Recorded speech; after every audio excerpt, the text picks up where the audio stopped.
Nick Nicola. A big round of applause as he makes his way.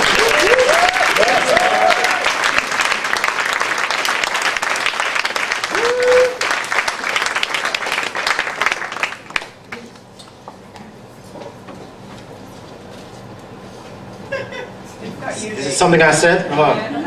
All right.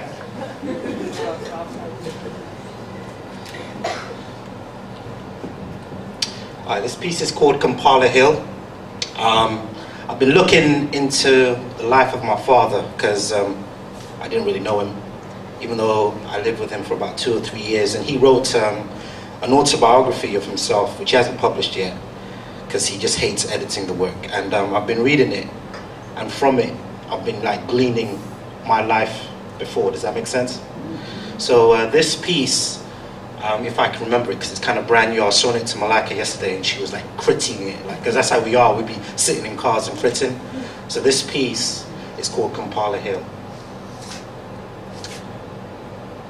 When River Siwo flooded her banks, the wet season delivered an abundant supply of tilapia that we dried in ash to eat with obsuma in the dry months.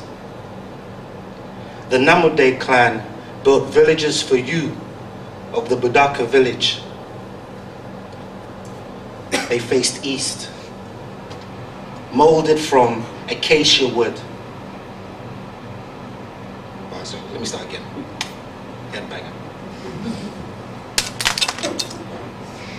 When River Siwo flooded her banks, the wet season delivered an abundant supply of tilapia that we dried in ash to eat with obsuma in the dry season. The Namude clan built huts for you of Sedumu village. They faced east, molded from acacia wood, bound in dung. The leaves from the thatched roofs cooled the rich harvest of sorghum, millet, cassava, and sweet potato, and meat and milk from the cows that my father herded on the lees. He used to walk barefoot to the borehole, wrapping rags tight to make footballs, knitting them with inner tubes from bicycle tires. It took 3 boys jumping on the well to pump the water that filled the well, that fed the flock, that filled the basin. He turned banana skins, tree trunks into sled to slide down the wet surface of an anthill, coming back with ochre-stained shorts and birds in his hands, stoned by pebbles from his pocket, flung from homemade catapults. It was the cotton he plucked that bought him his first bicycle and radio that he would listen to on weekend milk runs to Masufa town, his cousin cradled in the handlebars. It was the British Leyland truck on which he sat on as Nubian women with tightly plaited hair offered him Simpson cake, samosas, mandazis. But it was the glance to Mount Elgon, where the clouds draped the summit in the afternoon rains, that brought his glance from the coffee field plantation forward to Kampala Hill.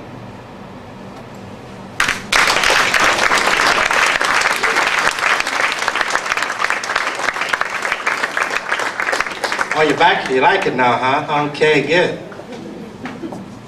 All right, so something to tell you, because is anyone in here, I mean, we said that some people are artists. Is anyone here actually a writer apart from Malika's Kitchen and the people who came in the first half? Anyone here a writer?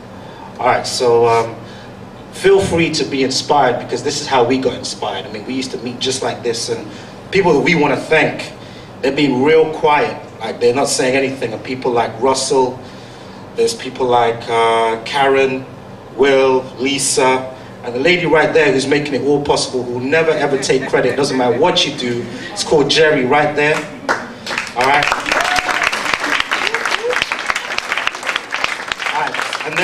just to let you know who they are, because they do a lot of stuff, but people don't really know them. It's Apples and Snakes, and if you ask every writer here, some way Apples and Snakes has helped their career. So really give it up for Apples and Snakes again.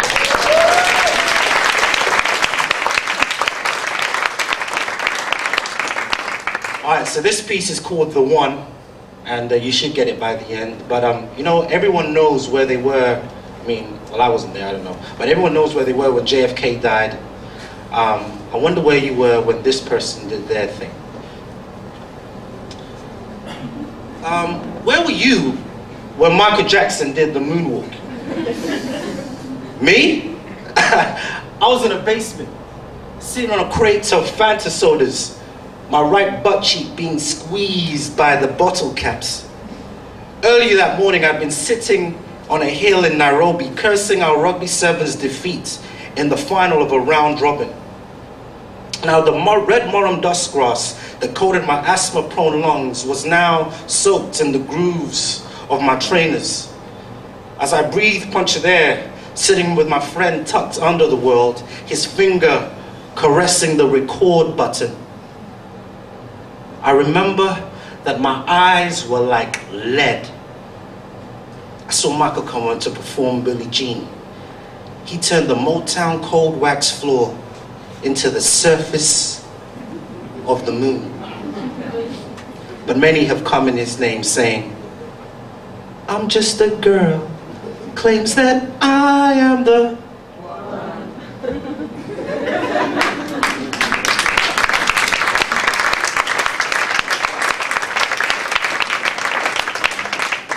Some people are like, yeah, I'm gonna play my Michael Jackson CD when I get home. That's my jam. All right.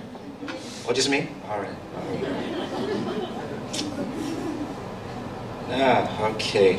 Actually, I'm trying to write this piece about being at Michael Jackson concerts, so we'll talk about it later. All right. Magazine. Dad used to play his bootleg cassettes on his way to work. We drove on Jeddah roads as wide as a river crossing. If you squinted, you'd think you're in some American city. Skyscrapers, yellow traffic lights, and air-conditioned cars. You know, the sky was always blue in the pseudo-California. Fresh bread leaking in through the ventilation. Only the sound of the adhan would burst your illusion. The call to prayer competing with Lionel Richie's Dancing on the Ceiling.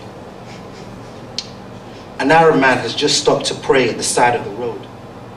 You know, I've gotten too used to this kind of occasion. 2 countries to your left, a 14-year-old boy cradles a gun. His arm is bleeding. In the sun, it turns to candle wax. Their heads bent to the floor, their bodies facing east.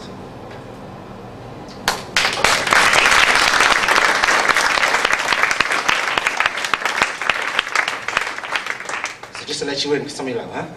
Adhan. Just to let you know, I used to live in Saudi Arabia, so that was something I used to hear a lot right now. So right now it's Ramadan, and I used to hear the prayer call every day. And you just hear, Allahu Akbar, 5 times a day. You'd hear it every day. And it actually kind of came soothing after a while. You know, like when you hear traffic outside your window and you can't sleep on the first night. Then after a while you're like, what traffic? You know what I'm saying? So anyway, that was that. So quick segue to my last poem. This one's called Terminal, and just to let you know a little bit about who I am.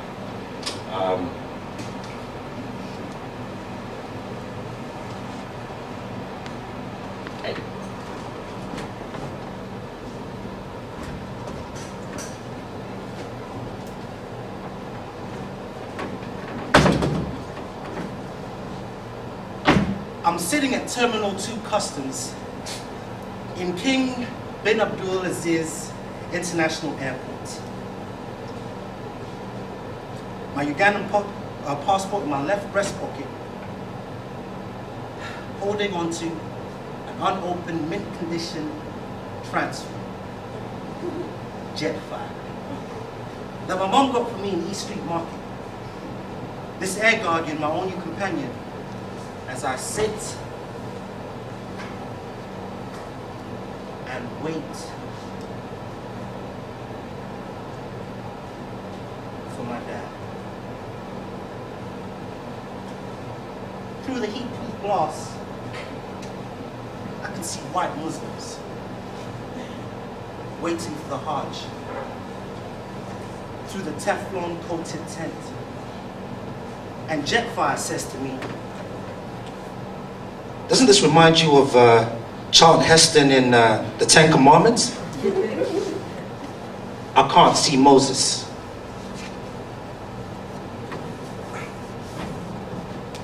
Jomo Kenyatta International Airport. Flight SV446, delayed by 18 minutes.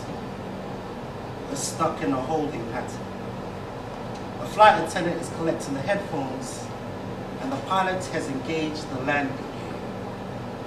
The man next to me has spent the whole trip pacing the aisle, rolling dirk beads in his right hand. I pick up his copy of Vanity Fair, the August issue.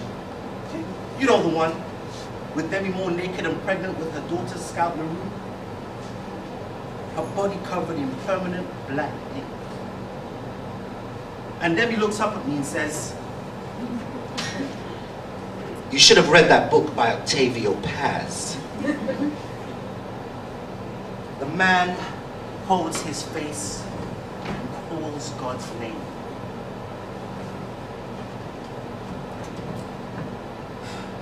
Jomo Kenyatta, Entebbe International Airport. And the guards have rifles. Leopard fatigues tucked into brown boots. Milk yellow teeth as they chew on sugarcane, spitting the pulp onto the floor. My passport has expired.